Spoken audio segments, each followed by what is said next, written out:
Bismillahirrahmanirrahim. Assalamualaikum warahmatullahi wabarakatuh. Baik teman-teman, di sini kami dari kelompok 5 akan mempresentasikan makalah yang berjudul Metode Pengumpulan dan Analisis Data. Sebelumnya di sini kami beranggotakan 5 orang. Muhammad Nakimani, saya sendiri, Nita Eliahyawati, Silsilatil Azizah, Siti Riza Nur Mu'afiyah, dan Vicky Ahlan Romdoni.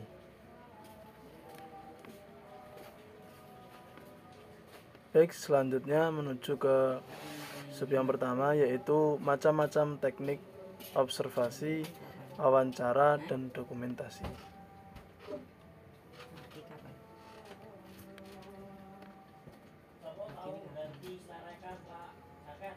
Macam-macam observasi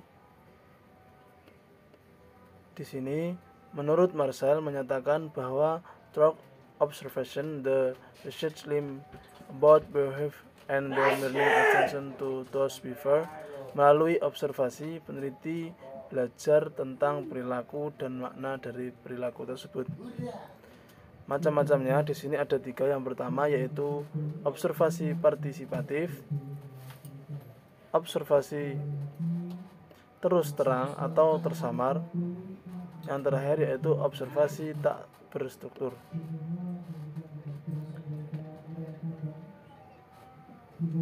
Observasi partisipatif di sini adalah pengamatan penelitian dengan cara peneliti terlibat dengan kegiatan sehari-hari. Maksudnya dengan kegiatan sehari orang yang sedang diamati atau yang digunakan sebagai sumber data peneliti. Terus observasi terus terang atau tersamar. Di sini logikanya peneliti dalam pengumpulan data menanyakan terus terang kepada sumber data bahwa ia sedang melakukan penelitian. Yang ketiga yaitu observasi tak terus terang, yaitu observasi yang tidak dipersiapkan secara sistematis tentang apa yang diobservasi. Di sini peneliti juga menggunakan instrumen yang telah baku tetapi hanya berupa rambu-rambu pengamatan. Dan juga penelitian menggunakan observasi pasif, di mana peneliti datang ke tempat subjek peneliti tetapi tidak ikut terlibat dalam kegiatan yang dilakukan oleh subjek peneliti. Next. Observasi ketiga dari observasi tersebut, operasional observasi. Yang pertama yaitu operasional observasi partisipatif. Di sini peneliti terlibat dalam kegiatan sehari-hari.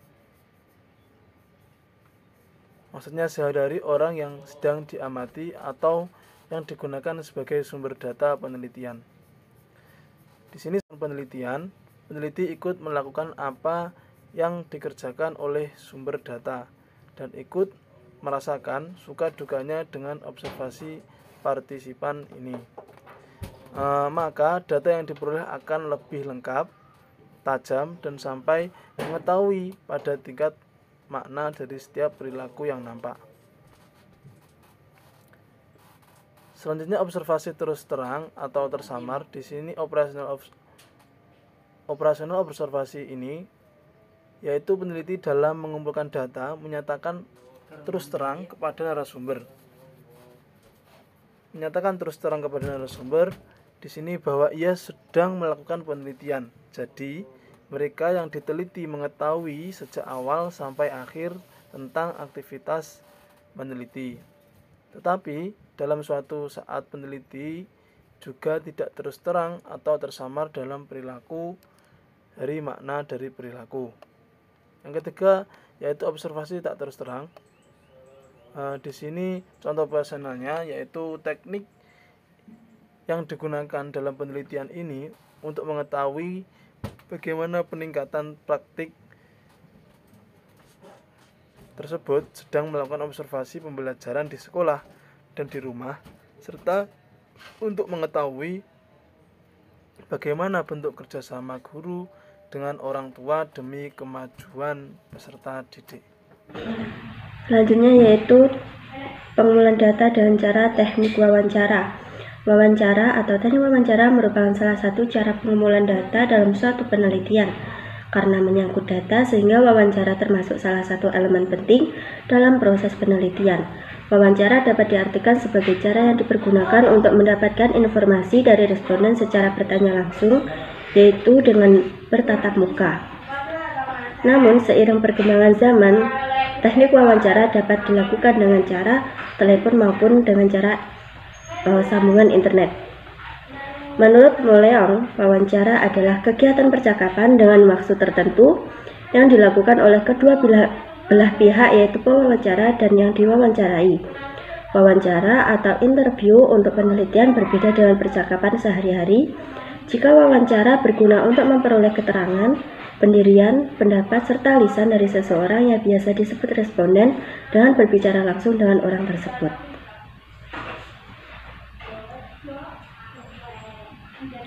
Kemudian yaitu macam-macam wawancara.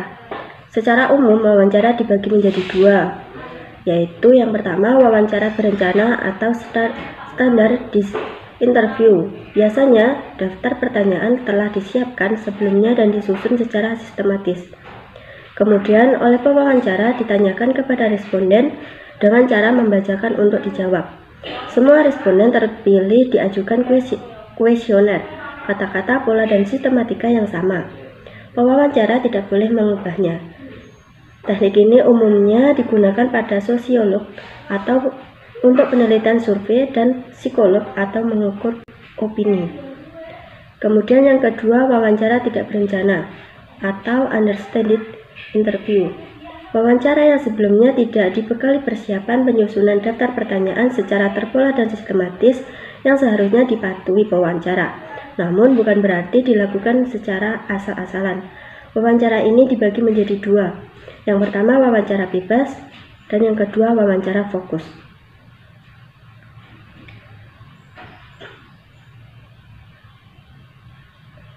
Menurut bentuk pertanyaan, menurut Stewart dan Cass, wawancara dibedakan menjadi dua. Yang pertama, wawancara terbuka atau open question. Wawancara terbuka tidak terikat dari bentuk pertanyaan, bebas menggali informasi sedetail mungkin. Yang kedua, wawancara tertutup atau closed question. Wawancara yang benar-benar terikat sistematika bentuk kuesioner. Berikut beberapa bentuk wawancara, diantaranya yaitu wawancara terstruktur, yaitu pewawancara sudah mempersiapkan bahan wawancara terlebih dahulu. Kedua, wawancara tidak terstruktur, yaitu topik bahasan diambil oleh orang yang diwawancarai. Kemudian yang ketiga, wawancara semi terstruktur, yaitu bentuk wawancara yang sudah disiapkan, tetapi memberikan keleluasaan kepada responden untuk memberikan informasi lebih panjang.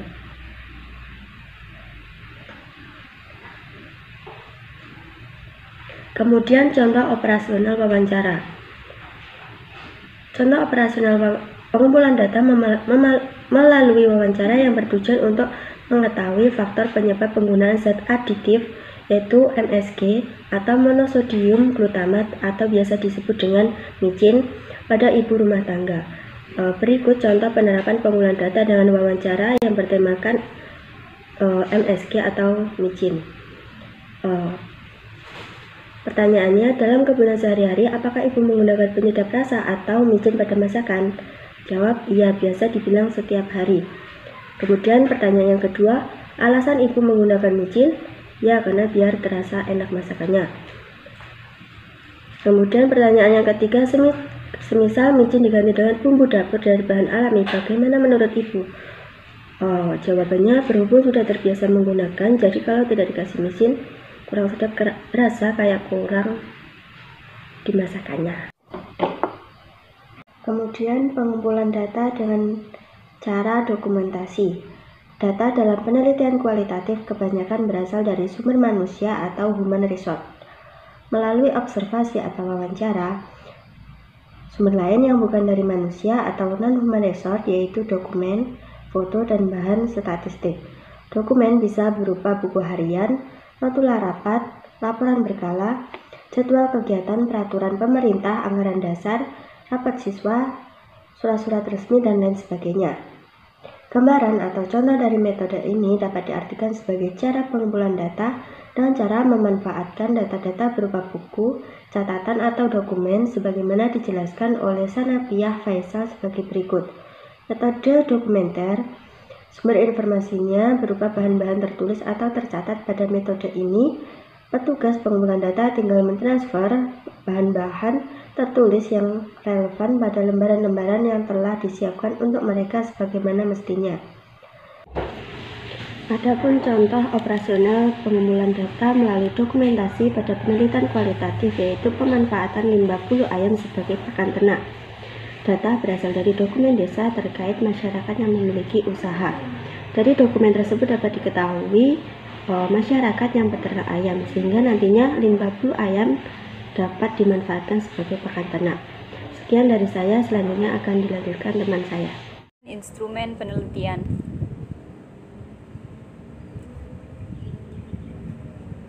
Instrumen penelitian merupakan alat yang digunakan untuk mendapatkan dan mengumpulkan data penelitian sebagai langkah untuk menentukan hasil atau kesimpulan dari penelitian dengan tidak meninggalkan kriteria pembuatan instrumen yang baik.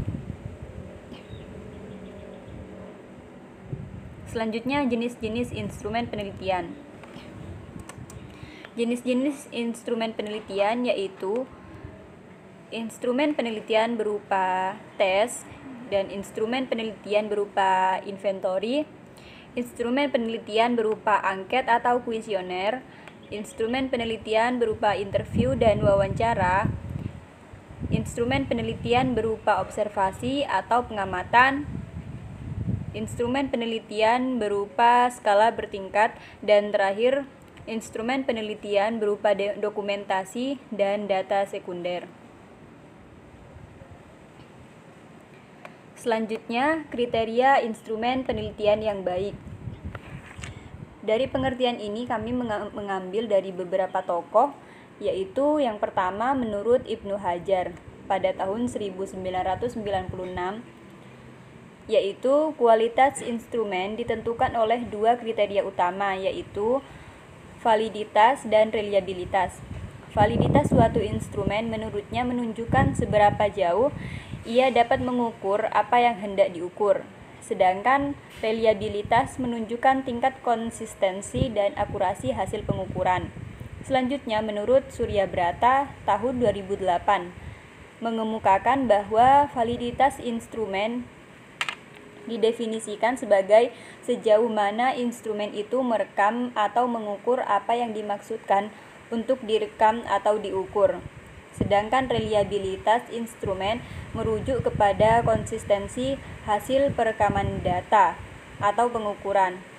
Kalau instrumen itu digunakan oleh orang atau kelompok orang yang sama dalam waktu berlainan, atau kalau instrumen itu digunakan oleh orang atau kelompok orang yang berbeda dalam waktu yang sama atau dalam waktu yang berlainan. Selanjutnya, menurut Bungin 2005, validitas alat ukur adalah akurasi alat ukur terhadap yang diukur walaupun dilakukan berkali-kali dan di mana-mana. Sedangkan reliabilitas adalah alat ukur menurutnya adalah kesesuaian alat ukur dengan yang diukur, sehingga alat ukur itu dapat dipercaya atau dapat diandalkan. Misalnya menimbang beras dan dengan timbangan, mengukur panjang kain dengan meteran, dan sebagainya.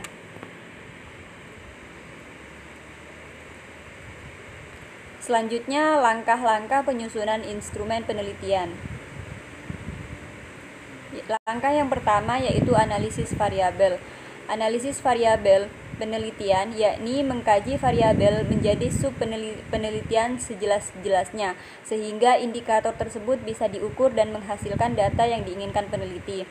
Yang kedua, menetapkan jenis instrumen. Menetapkan jenis instrumen yang digunakan untuk mengukur variabel atau subvariabel dan indikator-indikatornya. Yang ketiga, menyusun kisi-kisi instrumen.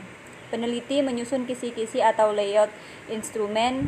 Kisi-kisi ini berisi lingkup materi pertanyaan, abilitas yang diukur, jenis pertanyaan, dan banyak pertanyaan dan waktu yang dibutuhkan. Selanjutnya, menyusun pertanyaan. Peneliti menyusun item atau pertanyaan sesuai dengan jenis instrumen dan jumlah yang telah ditetapkan dalam kisi-kisi. Jumlah pertanyaan bisa dibuat dari yang telah ditetapkan sebagai item cadangan. Langkah terakhir yaitu uji coba. Instrumen yang sudah dibuat sebaiknya diuji coba digunakan untuk revisi instrumen, misalnya membuang instrumen yang tidak perlu, menggantinya dengan item yang baru, atau perbaiki isi dan redaksi bahasanya. Selanjutnya akan dilanjutkan oleh rekan kami. Di sini saya akan menjelaskan tentang analisis data dan penafsiran. Analisis data di sini berarti mengatur secara sistematis bahan hasil wawancara dan observasi, menafsirkan dan menghasilkan suatu pemikiran, pendapat, teori, atau gagasan yang baru. Inilah yang disebut hasil temuan atau findings. Findings dalam analisis kualitatif berarti mencari dan menemukan tema, pola, konsep, insight, dan understanding. Semuanya diringkas dengan istilah penegasan yang memiliki arti statement of meaning. Selanjutnya yaitu cara pengkodean menurut Creswell adalah sebagai berikut. Yang pertama, cari arti keseluruhan, pilih yang paling penting dan paling singkat.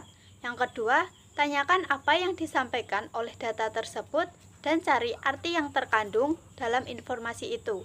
Yang ketiga, buatlah catatan pada setiap statement. Coding juga dapat dibuat dengan memilih-milih topik sesuai dengan setting dan konteks, perspektif partisipan, cara berpikir partisipan, proses, aktivitas, strategi, hubungan, dan struktur sosial.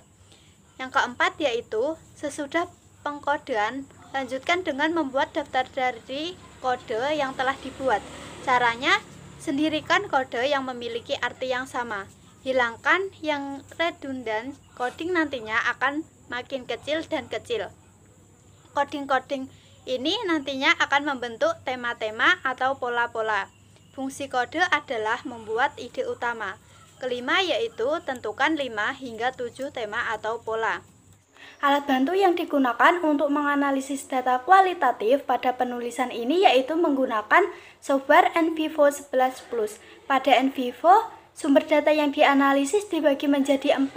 Yang pertama yaitu sumber data penulisan internal, yang kedua yaitu sumber data penulisan eksternal, yang ketiga yaitu catatan-catatan penulisan selama pengumpulan data atau memos, dan yang terakhir yang keempat yaitu kerangka matriks. Internal sources dalam konteks ini adalah semua sumber data penulisan kualitatif yang dapat dimasukkan dalam NVivo, misalkan rekaman, wawancara, transkrip wawancara, catatan selama melakukan penulisan, foto, tabel data survei, isi website tertentu, databases, dan video. External sources merupakan materi penulisan yang tidak dapat dimasukkan secara langsung dalam NVivo. Misalkan yaitu buku referensi dari perpustakaan atau jurnal versi cetak. Memos adalah sumber data penulisan berupa catatan penulis selama melakukan penulisan. Dan terakhir yaitu kerangka matriks yang merupakan ringkasan hasil observasi terhadap partisipan tertentu dan tema dalam proyek yang sudah dibuat dalam tabel matriks. Selanjutnya yaitu penafsiran data. Yang pertama yaitu tujuan penafsiran data. Tujuan penafsiran data itu ada 3. Yang pertama, deskripsi semata, analis, menerima dan menggunakan teori dan rancangan organisasional yang telah ada dalam suatu disiplin. Yang kedua yaitu deskripsi analitik. Rancangan organisasional dikembangkan dari kategori-kategori yang ditemukan dan hubungan-hubungan yang muncul dari data. Yang terakhir yaitu teori substantif. Analis harus menampakkan metafora atau rancangan yang telah dikerjakan dalam analisis. Yang kedua yaitu proses umum penafsiran data. Analisis data itu terjalin secara terpadu dengan penafsiran data. Data yang ditafsirkan menjadi kategori berarti sudah menjadi bagian dari teori dan dilengkapi dengan penyusunan hipotesis. Kerjaannya sebagai teori yang nantinya diformulasikan baik secara deskriptif maupun secara proporsional. Yang ketiga yaitu peranan hubungan kunci dalam penafsiran data. Hubungan kunci yaitu suatu metafora, model, kerangka umum, pola yang menolak atau garis riwayat. Hubungan kunci bermanfaat untuk menghaluskan hubungan dan menghubung-hubungkan suatu kategori dengan kategori lainnya. Hubungan kunci berfungsi sebagai aturan untuk digunakan sebagai kriteria inklusi dan eksklusi. Yang terakhir yaitu keempat, peranan interogasi terhadap data. Interogasi terhadap data berarti mengajukan seperangkat pertanyaan pada data sehingga terungkaplah banyak persoalan dari data itu sendiri. Ada dua interogasi data, yang pertama yaitu cara substantif. Cara ini dilakukan dengan menggunakan konsep-konsep yang berasal dari disiplin ilmu peneliti sendiri untuk mengajukan pertanyaan yang berkaitan dengan data. Cara ini dianggap lebih cocok dengan paradigma penelitian kualitatif.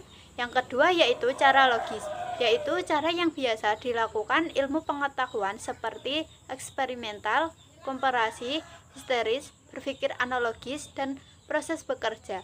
Cara ini dianggap kurang cocok dengan paradigma penelitian kualitatif. Baik, di sini saya akan melanjutkan yang materi selanjutnya yaitu penulisan hasil penelitian. Yang pertama di sini kita harus mengetahui dulu fungsi dari laporan penelitian itu apa. Yang pertama di sini yaitu mengetahui kualitas keilmuan, di mana fungsi dari penulisan hasil penelitian atau laporan penelitian ini yaitu mengetahui kualitas keilmuan atas penelitian yang telah dilakukan. Kemudian yang kedua adalah memberikan pengetahuan, di mana penulisan laporan ini bertujuan atau berfungsi untuk memberikan pengetahuan kepada para pembaca dari laporan itu sendiri. Kemudian fungsi yang ketiga yaitu menyempurnakan penelitian terdahulu. Baik, di fungsi yang ketiga ini penulisan hasil penelitian atau laporan penelitian berfungsi untuk menyempurnakan penelitian yang telah dilakukan sebelumnya, sehingga bila ada temuan atau teori baru dapat disempurnakan kembali. Kemudian yang keempat adalah keperluan akademis. Fungsi yang keempat ini yaitu penulisan laporan penelitian dilakukan untuk keperluan pendidikan seperti disertasi, tesis, ataupun skripsi. Kemudian yang selanjutnya adalah penggunaan bahasa dalam laporan penelitian. Yang pertama adalah sistematis, di mana laporan dikatakan sistematis apabila segala keterangan yang dikemukakan disusun secara urut atau berurutan sehingga memperlihatkan pertalian yang saling menunjang. Kemudian yang kedua adalah logis, di mana laporan dikatakan logis ini apabila keterangan yang disajikannya dapat diruntut alasan-alasannya atau dasar-dasarnya yang masuk akal, sehingga dalam prinsip logis ini laporan disusun harus sesuai dengan akal pikiran manusia. Kemudian yang ketiga adalah lugas atau standar, di mana laporan dikatakan memiliki bahasa yang lugas atau standar jika bahasa yang digunakannya langsung menunjukkan permasalahan sehingga tidak bertele-tele. Kemudian yang selanjutnya adalah ragam bahasa. Laporan penelitian merupakan sebuah karya ilmiah, maka ragam bahasa Indonesia yang digunakan adalah bahasa resmi atau baku. Di sini seperti tertera pada KBBI atau Kamus Besar Bahasa Indonesia. Menurut Mulyono, ragam bahasa baku juga disebut ragam bahasa ilmu. Ragam bahasa ilmu merupakan ragam bahasa intelektual atau bahasa dalam dunia pendidikan. Sejarah menunjukkan bahwa ragam ilmu memperoleh wibawa tinggi karena dipakai oleh kalangan intelektual yang kemudian menjadi pemuka di negeri ini. Ragam itulah yang dijadikan tolak ukur bagi pemakaian bahasa yang baik dan benar. Kemudian kita masuk ke struktur laporan penelitian. Dalam struktur laporan penelitian terbagi menjadi 3, yaitu yang pertama adalah bagian awal. Pada bagian awal ini ada 6 aspek. Yang pertama adalah halaman sampul luar. Untuk halaman sampul luar ini memuat judul, maksud laporan, lambang atau logo instansi, nama dan identitas peneliti, serta nama instansi yang dituju dan juga tahun penelitian tersebut dilakukan. Kemudian yang kedua adalah lembar pengesahan. Dalam lembar pengesahan ini memuat seperti judul, kemudian identitas peneliti, tanggal pengesahan, tanda tangan kepala instansi terkait, dan stempel instansi terkait. Di mana lembar pengesahan ini bertujuan untuk bahwa laporan yang telah dibuat itu telah disahkan oleh suatu instansi. Kemudian yang ketiga adalah pernyataan keaslian. Peneliti perlu menuliskan pernyataan bahwa penelitiannya asli dan bersedia untuk mempertanggungjawabkan secara hukum. Pernyataan keaslian ini bertujuan agar tidak terjadi plagiasi pada karya ilmiah yang telah dibuat sebelumnya. Kemudian yang keempat adalah kata pengantar, di mana kata pengantar ini menguraikan latar belakang peneliti mengangkat topik ini, kemudian manfaat penelitian, sasaran pembaca, serta ucapan terima kasih kepada pihak-pihak yang berlibat langsung maupun tidak langsung. Kemudian daftar isi yang berisi nomor halaman dan menunjukkan bagian-bagian dari laporan penelitian tersebut. Kemudian yang keenam ada abstrak, di mana abstrak itu sendiri yaitu ringkasan yang terdiri dari 50 hingga 200 kata yang memuat unsur yang sangat penting dalam penelitian dan menarik minat para pembaca. Untuk biasanya abstrak ini terdiri dari satu paragraf. Pada bagian inti bab 1 atau pendahuluan ini, yang pertama adalah latar belakang, di mana latar belakang ini merupakan deskripsi singkat mengenai kesenjangan antara kondisi yang ada di lapangan dengan harapan yang harus dicapai. Kemudian yang kedua adalah rumusan masalah, di mana permasalahan yang ingin diteliti sebaiknya dirumuskan dengan lugas, jelas, operasional, dan dinyatakan dalam kalimat pertanyaan atau interrogatif agar mudah dipahami dalam rangka mencari suatu jawabannya. Kemudian yang ketiga adalah tujuan, di mana ini menjawab rumusan masalah yang telah dibuat tadi. Kemudian yang keempat adalah manfaat. Ini terkait langsung dengan rumusan masalah dan juga tujuan penelitian itu sendiri. Kemudian bagian bab 2 yaitu kajian teoretik, di mana di sini ada dua bagian yaitu penelitiannya relevan dan juga landasan teori. Penelitiannya relevan artinya adalah berisi teori, temuan, hasil, dan rekomendasi dari berbagai penelitian terdahulu yang telah dilakukan dan relevan dengan penelitian yang dilakukan sekarang sebagai landasan bagi peneliti yang akan dilakukan. Kemudian landasan teori. Dalam penelitian kualitatif, landasan teori disusun bukan sebagai landasan dalam menyusun hipotesis yang akan dibuktikan, namun merupakan landasan bagi pemahaman konsep acuan penelitian. Kemudian bab 3 atau metode penelitian. Yang pertama adalah lokasi waktu, yaitu lokasi dan waktu dilakukannya penelitian tersebut, kemudian bentuk dan strategi penelitiannya dilakukan, data dan sumber data, teknik pengumpulan data, pemeriksaan kredibilitas data, dan yang terakhir adalah teknik analisis data. Kemudian bab 4, hasil dan pembahasan. Yang pertama adalah deskripsi data, di mana peneliti harus menguraikan pokok-pokok data yang ditemukan dalam proses penggalian data di lapangan atau dalam pustaka kajian. Urutan penyajian datanya sesuai dengan urutan rumusan masalah yang telah dirumuskan sebelumnya. Kemudian pembahasan. Dalam pembahasan atau analisis data ini, keseluruhan data baik yang diperoleh melalui sumber primer atau sekunder digabungkan dengan pemahaman dan penjelasan peneliti sebagai proses interpretasi sehingga menghasilkan makna-makna yang baru. Kemudian yang selanjutnya adalah bab 5 atau penutup. Di sini berisi kesimpulan yang merupakan ringkasan dari uraian pokok-pokok isi secara keseluruhan dan juga saran yang merupakan kalimat-kalimat yang mendorong pemikiran atau suatu yang bersifat kondisional. Saran perlu ditulis dengan jelas dan menyebutkan secara eksplisit apa dan siapa subjek yang dituju serta menghindari pernyataan yang bersifat menggurui. Kemudian pada bagian akhir struktur laporan penelitian yaitu ada 3. Yang pertama adalah daftar pustaka, lampiran, dan glosarium. Daftar pustaka itu sendiri merupakan memuat semua acuan yang dirujuk dalam uraian naskah, baik berupa buku, artikel, skripsi, tesis, disertasi, atau laporan penelitian dan rujukan lainnya.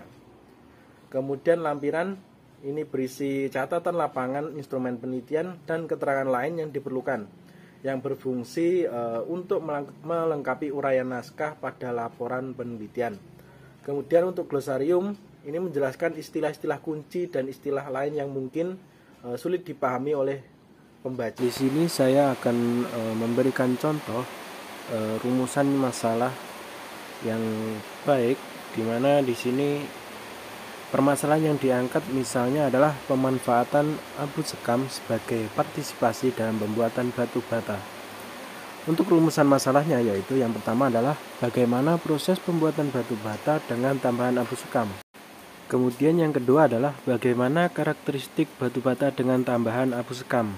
Yang ketiga adalah apa kelebihan dan kekurangan batu bata dengan tambahan abu sekam dibanding batu bata biasa. Kemudian rumusan masalah yang keempat adalah apa alasan menggunakan abu sekam sebagai tambahan dalam pembuatan batu bata. Mungkin itu yang dapat kelompok kami sampaikan. Bila ada kesalahan maupun kekurangan mohon maaf. Wallahul muwaffiq ila aqwamit thoriq. Assalamualaikum warahmatullahi wabarakatuh.